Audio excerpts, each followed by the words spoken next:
Na terceira aula de Laboratório de Fundamentos Físicos para Engenharia, estudamos os fenômenos de polarização da luz, birrefringência e a lei de Brewster. De forma geral, os objetivos dessa aula de laboratório foram entender a polarização da luz e observar como ela é feita através de absorção seletiva, analisar o fenômeno de birrefringência em plástico sob estresse mecânico, que foram usadas fitas e um plástico esticado, e também verificar a lei de Brewster. Os materiais que a gente utilizou nessa aula foram um laser de hélio-neônio, o mesmo utilizado na aula anterior, polarizadores em suportes giratórios que podiam ser configurados em determinados ângulos, uma placa de vidro com fitas adesivas coladas, uma placa de acrílico, uma corda elástica e algumas folhas de papelão com fendas retas, papel milimetrado para fazer as marcações, um monocromador e uma fonte de luz policromática que tínhamos no laboratório. Para estudar todos esses fenômenos, a gente fez algumas montagens experimentais, que ficaram divididas em categorias de polarização por absorção seletiva, birrefringência 1, lei de Brewster e birrefringência 2. O conceito de polarização da luz foi estudado ao longo de todo o experimento, em todas as montagens. Esse conceito se baseia no fato de que toda onda eletromagnética é formada por campos elétricos e magnéticos que variam no espaço e no tempo perpendicularmente entre si. A direção da polarização de uma onda é definida pela direção do seu campo elétrico. No caso dessa imagem, percebemos que a onda está polarizada no eixo vertical.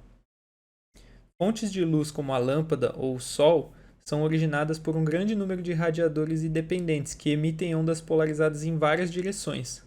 E essa onda da luz ou de uma lâmpada a gente chama de luz não polarizada.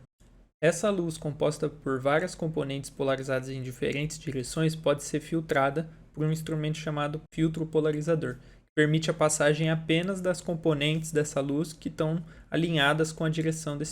Normalmente, esses filtros são polímeros que têm suas cadeias poliméricas alinhadas numa mesma direção, ou então plásticos convencionais que, quando submetidos a um estresse mecânico, de certa forma, as cadeias polimétricas são alinhadas também numa direção preferencial. Além dessa forma de se obter luz polarizada, que se baseia em uma absorção seletiva do feixe não polarizado, também é possível polarizar uma onda diretamente no momento de sua emissão, como o que acontece em antenas, onde a onda eletromagnética já é produzida com o seu campo elétrico alinhado em apenas uma direção específica, no caso ideal. Ou então podemos polarizar uma onda por reflexão, como será melhor explicado na terceira etapa desse experimento, onde a gente estudou a lei de Brewster. Ou ainda, podemos utilizar o fenômeno da birrefringência, que também será explicado mais adiante, para obter uma luz polarizada. Na primeira etapa do experimento, a gente estudou a polarização da luz pelo primeiro método que eu citei anteriormente, que é o método da absorção seletiva. A gente usou filtros polarizadores para polarizar uma luz que não estava polarizada. Esses filtros foram filmes Polaroid, que são uma categoria dos plásticos que têm suas cadeias poliméricas aliadas. A gente usou esses filmes Polaroids para observar o ambiente iluminado pela luz do sol e reflexos da luz do sol em parede ou na escada do corredor, etc. A gente usou os filtros polarizadores do laboratório, que você pode girar eles e posicionar em ângulos específicos. E um terceiro material que a gente usou foram fendas de papelão mesmo, por onde a gente passou um fio de corda elástica e deu para fazer uma boa analogia, como dá para ver na figura das fendas acima ali, com um filtro polarizador e uma onda não polarizada passando por ele. No primeiro caso, quando a gente observou o ambiente do corredor com um polarizador, percebemos que se alinhássemos o filtro com alguma luz do sol refletida por alguma superfície, se a gente alinhasse esse filtro polarizador com essa superfície que refletia a luz refletida ficava invisível através do filtro. Isso porque ela era filtrada pelo polarizador. Quando a gente sobrepôs dois polarizadores, dois filtros dois filmes Polaroid, a gente viu que se eles ficassem alinhados na perpendicular um com o outro, nenhuma luz era transmitida através dos dois. São essas manchas pretas que dá para ver nessa imagem que está no slide. São os lugares onde os dois filtros estão sobrepostos. E ainda, se a gente colocasse uma fita crepe entre os dois polarizadores nessa condição perpendicular um ao outro, a gente percebeu que a luz voltava a ser conduzida com uma cor ou em alguns comprimentos de onda apenas, mas saía da condição da extinção, de não transferência de luz, né? Só por adicionar um terceiro meio entre os dois. Aí, quando a gente voltou para dentro do laboratório, a gente tentou estudar os fenômenos que a gente observou no corredor com os filtros polarizadores olhando a luz do sol com um pouco mais de precisão. Aí a gente usou o laser, que fornece uma luz vermelha, como dá para ver nas imagens, e essa luz é não polarizada. Aí, a princípio, a gente colocou um único polarizador na frente do feixe e a mudança não foi tão perceptiva. A gente percebeu só alguns reflexos assim na parede, alguns pontos a mais que apareceram, mas em questão de intensidade da luz ela não mudou quase nada. Mas quando a gente colocou o segundo polarizador alinhado com o primeiro, a gente viu que girando esse segundo polarizador a gente conseguia variar a intensidade da luz que era transmitida, que era refletida no anteparo. E a gente conseguiu achar um ponto de mínimo de intensidade que está na figura, na foto de baixo ali, quase não dá para ver o ponto de luz, e um ponto de máxima intensidade, né, que seria a máxima transferência, como na figura acima ali. Esse diagrama do lado esquerdo do slide explica o que acontece nesse caso de mínimo de intensidade. Quando a luz não polarizada ou polarizada em várias direções, com campo elétrico em várias direções, ela passa por um filtro polarizador. O campo elétrico da luz que passa, que é transmitida por esse primeiro filtro, ele está alinhado na direção desse filtro. E se você introduz no caminho um segundo filtro que está na perpendicular, esse campo elétrico alinhado, essa luz polarizada, não tem nenhuma componente na direção perpendicular do segundo polarizador. E isso faz com que não haja transmissão de luz. O segundo polarizador serve como uma barreira para a transmissão de luz, já que o campo elétrico não tem nenhuma componente na direção desse segundo polarizador. Agora, quando a gente introduziu um terceiro polarizador na condição de extinção do feixe, que é quando o primeiro e o terceiro polarizadores estavam alinhados em 90 graus um com o outro, a gente girando apenas o do meio, como o que a gente observou no corredor, introduzindo a fita entre os dois filmes polaroides, a gente voltou a ter transferência de luz, a gente voltou a ter uma luz passando pelos três polarizadores, sem mexer no primeiro e no terceiro, apenas modificando o do meio. E isso acontece porque quando a gente coloca um polarizador no meio, que está na diagonal, não está em nenhuma das direções, das duas direções do primeiro e do terceiro, ele decompõe a luz que sai do primeiro polarizador, sai polarizada, por exemplo, nesse diagrama aqui na vertical. Essa componente vertical da luz ela pode ser decomposta em duas diagonais. E esse polarizador 45 graus, por exemplo, ele permite a passagem de uma das componentes dessa luz, que também posteriormente pode ser decomposta em outras duas componentes e uma delas na direção do terceiro polarizador, que passa por ele. Não é o caso do slide anterior, que você não consegue decompor em outras componentes, porque a componente na direção do segundo polarizador no slide anterior era nula, então não passava nada. Agora, nesse caso, depois que você meio que dá uma inclinada na luz, você recupera uma das componentes e faz com que ela seja transmitida pelo terceiro polarizador. Foi isso que a gente observou.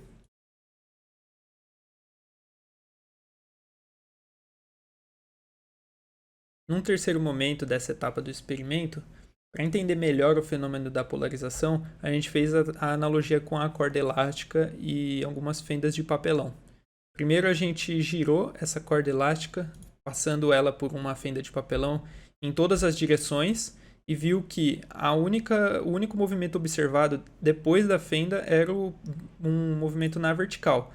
Ou seja, apenas a componente na vertical do movimento giratório da corda passava pela fenda de papelão, assim como a componente alinhada com um filtro polarizador passa no caso do laser. Aí, depois, a gente colocou duas fendas de papelão, servindo como dois polarizadores.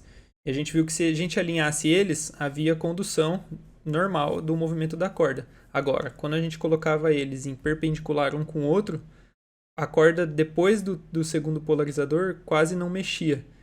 Da mesma forma que não há condução de luz quando a gente alinha os dois polarizadores na perpendicular um com o outro.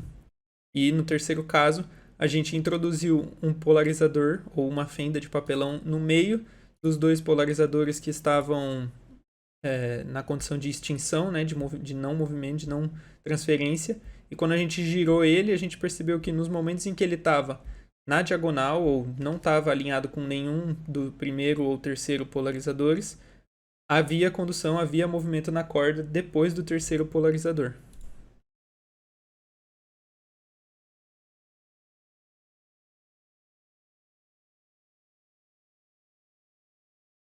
Bom, para o segundo experimento, nós estudamos a birrefringência. Mas o que seria esse fenômeno? A birrefringência é quando nós temos um material que possui diferentes índices de refração da luz dependendo da direção de propagação da luz e até mesmo a sua polarização. E isso faz com que um raio incidente se divida em dois raios de polarizações perpendiculares. E, inclusive, por causa dessa diferença do índice de refração, se você colocar em ângulos que não sejam perpendiculares, até o caminho dos dois raios é diferente, como mostra nessa figura. E, além disso, o efeito dessa birrefringência é diferente dependendo do comprimento de onda, porque o índice de refração também depende disso, e assim, se a gente tem um raio incidente de determinada polarização, o quanto essa polarização muda ou gira, vamos dizer assim, depende também do comprimento de onda. E assim, tendo em vista todos esses conceitos, nós vamos poder observar o que temos no experimento a seguir. Bom, antes disso, nós só vamos falar sobre os materiais que sofrem esse efeito, que são os materiais anisotrópicos, ou seja, onde tem características diferentes dependendo da direção. Exemplos típicos são cristais de estrutura cristalina não cúbica, como por exemplo a calcita, e plásticos sob tensão mecânica, porque justamente quando a gente tensiona o material, ele assume características diferentes por causa dessa deformação. No experimento, nós usamos uma placa de vidro com fitas e filmes de plástico tensionado para serem nossos materiais birrefringentes. Primeiro, nós fizemos uma análise com uma luz monocromática, que no caso é o mesmo laser vermelho que nós usamos no experimento anterior.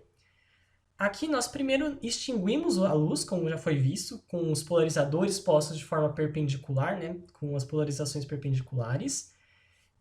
E aqui, nesse ponto onde a extinção aconteceu, nós pusemos a placa entre os polarizadores, como mostra aqui na figura. E isso fez com que o feixe de luz reaparecesse no anteparo. O que se explica justamente porque com a birrefringência sai da placa dois raios de luz com polarizações perpendiculares. Por isso que um polarizador só não vai conseguir eliminar completamente essa luz. E mesmo que a gente gire a placa ou o polarizador, não vai dar para extinguir completamente, porque são duas polarizações, e aí não dá para extinguir com só um polarizador. Assim, a gente pode falar que a placa age mais ou menos como um polarizador, porque ele restringe as polarizações, mas para duas, e não uma, como é o polarizador típico. Bom, depois nós fizemos o teste com uma luz policromática, que no caso foi uma lâmpada incandescente. Aqui no vídeo a gente vê que a luz ela tem o mesmo comportamento do laser, que dá para a gente extinguir por meio dos polarizadores perpendiculares, por mais que tenha mais de um comprimento de onda envolvido. Aqui a gente analisou o que acontece com as cores, no caso que como a gente vê os comprimentos de onda. Aqui nós vamos colocar entre os dois polarizadores, da mesma forma, o vidro e o plástico, e o resultado é no que está mostrando a seguir aqui no vídeo. Aqui é o caso do vidro, que a gente observa que dá para ver algumas cores diferentes aparecendo na fita. E as cores mudam conforme nós giramos. E isso é justamente efeito do que nós conversamos agora há pouco, que é o fato de que o efeito, a polarização é diferente dependendo do comprimento de onda. Ou seja, o feixe branco, quando ele passa pelo material birrefringente, ele gera um feixe de luz onde cada comprimento de onda tem uma polarização diferente. E aí, por isso que quando gira, nós vemos uma cor diferente, porque está mudando a polarização da cor que aparece. E aí o polarizador da frente restringe nossa visão para essa cor. Aqui no caso do plástico tensional acontece algo muito semelhante. Só que aqui o que acontece é que conforme a gente estica, a gente vai mudando a característica birrefringente do material e por isso que as cores vão mudando conforme você estica mais o plástico. Mas o efeito mas a razão é exatamente a mesma. O terceiro fenômeno que estudamos nesse laboratório foi a lei de Brewster. A teoria da lei de Brewster diz que quando a luz incide na superfície de um dielétrico, com seu vetor elétrico oscilando no plano formado pelo raio incidente e anormal à superfície, existe um ângulo de incidência tal que a luz é completamente transmitida para o material dielétrico. Este único ângulo de incidência que anula o feixe refletido é conhecido como ângulo de Brewster. Para o nosso experimento, o material dielétrico, no caso, foi a placa de acrílico, na qual incidimos uma luz não polarizada e conseguimos ver o feixe refletido e o feixe refratado nos anteparos. Aí, para encontrar o ângulo de Brewster, a gente colocou um polarizador por onde passou o feixe refletido. E girando esse polarizador, a gente procurou extinguir esse feixe refletido. Com o polarizador nesse ângulo posicionado, extinguindo o feixe refletido, a gente variou o ângulo de reflexão, variando um pouco a posição do laser. E só deslocando um pouco o polarizador, a gente procurou uma extinção uma extinção maior ainda do feixe, sem girar o polarizador. Quando a gente conseguiu o máximo de extinção fazendo isso, a gente parou de mexer em tudo e marcou na folha milimetrada que estava embaixo da placa de acrílico os pontos onde o feixe incidente batia na placa de acrílico, a direção para onde saía o feixe refletido e a direção para onde saía o feixe refratado. Depois que esse arranjo foi montado, a gente trocou o polarizador de posição. Primeiro polarizando o feixe refletido, como já foi feito no início. Depois a gente colocou o polarizador para polarizar o feixe refratado, que saía da placa de acrílico por trás. E depois a gente colocou o polarizador para polarizar o feixe incidente. Depois a gente girou o polarizador, que desde o começo estava na mesma posição, e repetiu os 3 casos. O primeiro caso, que foi o da montagem inicial, dá para observar ali na figura que a gente conseguiu uma extinção muito boa do feixe refletido. E o polarizador está posicionado ali bem no feixe que é refletido pela superfície da placa de acrílico. A gente conseguiu a extinção do feixe refletido. Depois, com o polarizador no mesmo ângulo, sem girar ele, a gente colocou na frente do raio incidente, antes dele bater na superfície da placa de acrílico. E como dá para ver no vídeo, a gente obteve a extinção do feixe refletido e o feixe refratado continuou sendo transmitido pela placa de acrílico. Se isso aconteceu, era previsto pela lei de Brewster, e que diz que se a luz incide numa polarização na direção perpendicular à direção que o feixe refletido sai polarizado, ele não vai ser refletido, ele vai ser 100% transmitido pelo material. Além disso, o fato da gente ter conseguido extinguir o feixe refletido posicionando o polarizador no feixe incidente deu mais um indício de que a posição em que o laser estava em relação ao acrílico formava o ângulo de Brewster. O terceiro caso foi quando a gente posicionou o polarizador no feixe refratado. Infelizmente, a gente perdeu a gravação dessa etapa do experimento, mas o resultado que a gente obteve foi de transmissão do feixe refratado pelo polarizador, ou seja, quando a gente colocou o polarizador com o mesmo ângulo que a gente estava usando desde o começo no feixe refratado, ele foi 100% transmitido. Isso também era previsto pela teoria da lei de Brewster. E quando a gente girou o polarizador 90 graus e repetiu os 3 casos, a gente obteve o resultado inverso, né? Quando a gente colocou no feixe incidente, o feixe refletido foi transmitido normalmente, e o feixe refratado foi extinto. E quando a gente colocou o polarizador no feixe refletido, ele foi transmitido, e quando a gente colocou o polarizador no feixe refratado, ele foi extinto também, depois da gente fazer o giro de 90 graus. As marcações no papel milimetrado para fazer os cálculos e obter os resultados que a gente obteve foram feitas dessa seguinte forma. A gente colocou pontos para indicar a direção dos raios. Primeiro a gente fez um risco, na verdade, indicando onde estava posicionada a superfície da placa de acrílico. E aí, com o primeiro ponto ali mais perto do risco, a gente marcou onde estava incidindo o raio. O segundo ponto, um pouco à esquerda e acima do ponto de incidência, era o ponto em que a gente marcou a direção do feixe refletido. E na parte inferior, onde saiu, né, onde passou o feixe refratado. E aí, com essas 3 marcações, a gente mediu as distâncias nos quadrados e com a fórmula da tangente, a gente obteve os ângulos. A gente obteve o ângulo entre o feixe refletido e a superfície de acrílico e entre o feixe refratado e a superfície de acrílico. Então, esses aqui, respectivamente. O primeiro é do feixe refletido, entre o feixe refletido e a superfície de acrílico. O do meio é entre o feixe refratado e a superfície de acrílico. E, por fim, o ângulo de Brewster, que a gente calculou fazendo 90 graus menos o ângulo entre a superfície e o refletido, que resultaria nesse ângulo, e eu não sei se dá para ver, mas eu estou tentando indicar com o mouse. Esse é o ângulo de Brewster. Com os valores desses ângulos, a gente comprovou mais uma vez a teoria da lei de Brewster, que diz que a soma entre o ângulo, na verdade, entre o feixe refratado e o feixe refletido, que no nosso experimento a gente conseguiu somando os 2 primeiros ângulos ali que a gente calculou com a fórmula da tangente, é para dar 90 graus. Nesse caso, nessa situação, o ângulo de incidência do feixe é o ângulo de Brewster. E foi o que a gente conseguiu provar aqui. E a gente também calculou o índice, também é possível, né, calcular o índice de refração do material. E por essa fórmula indicada no slide, de tangente do ângulo de Brewster é igual ao índice de refração do material de maior índice de refração sobre o índice de refração do ar, que é por onde passa o feixe incidente.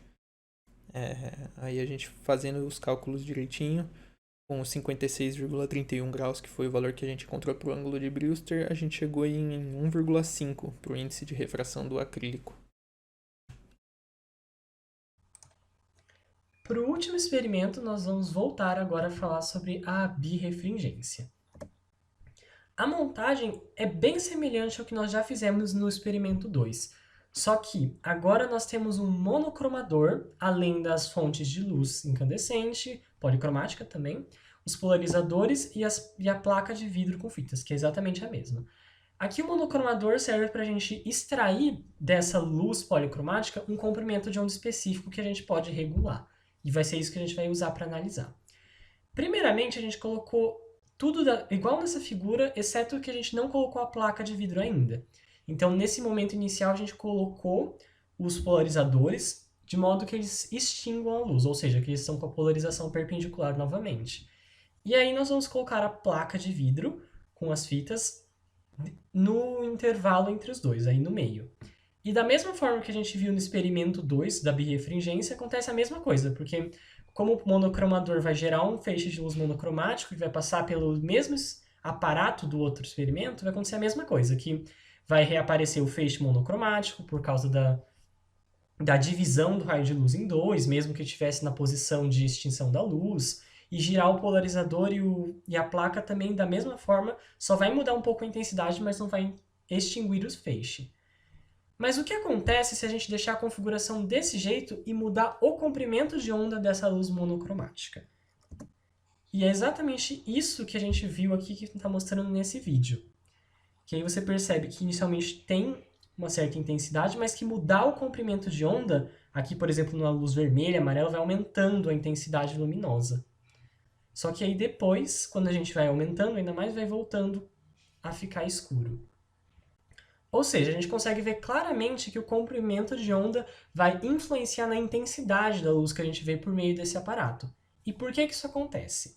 Justamente porque como a birrefringência vai provocar 2 raios de luz dentro do material, E esses raios de luz vão ter velocidades diferentes, justamente porque o índice de refração é diferente para cada um deles, porque a polarização deles é diferente. E assim, por isso, como eles vão ter velocidade diferente dentro do material, quando eles saem, a luz sai com uma defasagem entre os dois raios de luz. E se tem defasagem, vai haver o fenômeno de interferência entre os raios. E ela pode ser construtiva ou destrutiva dependendo dessa defasagem, que por sua vez vai depender do lambda, do comprimento de onda, porque o índice de refração depende disso, também o comprimento da onda vai interferir por causa da espessura do material. Mas, em síntese, o que a gente consegue concluir é que justamente no momento em que a gente tem mais luminosidade, quer dizer que a defasagem é de interferência construtiva, e quando extingue a luz, como a gente até observou na faixa mais ou menos do azul, quer dizer que essa interferência é destrutiva. Mas tudo isso por causa do fenômeno de birrefringência que faz aparecerem dois raios de luz. Agora, finalmente, vamos falar sobre algumas aplicações de todas essas ideias de polarização da luz na prática. Um primeiro exemplo seria lentes polarizadas, ou seja, lentes que você pode usar para impedir assim, reflexos, por exemplo, do chão, da neve, de água, ou mesmo do asfalto, para impedir que chegue nos seus olhos, justamente porque no reflexo, como a luz é polarizada, as lentes conseguem reduzir a intensidade, pelo menos, dessa luz, o que pode ajudar nesse caso. Um outro exemplo são televisores de cristal líquido, porque aí a gente pode controlar por meios eletrônicos a intensidade da luz por meio dessa ideia da polarização e até mesmo selecionar um comprimento de onda específico, como a gente até observou que é possível usando material birrefringente. Em filmes 3D também usa muito essa ideia, porque a gente consegue fazer com que num óculos que tenha dois polarizadores diferentes em cada olho, a gente pode colocar um feixe de luz que sobreponha duas imagens, mas que quando passe pela lente, cada um dos olhos veja uma imagem coerente. E isso faz com que seja possível ter esses filmes que dão a ilusão de tridimensionalidade. Finalmente, na fotografia também, a aplicação parecida com das lentes polarizadas, que seria justamente para filtrar, algumas vezes, reflexos desnecessários ou intensidade luminosa muito alta, que a gente pode usar isso para tentar fazer fotos melhores. E com isso concluímos o laboratório 3.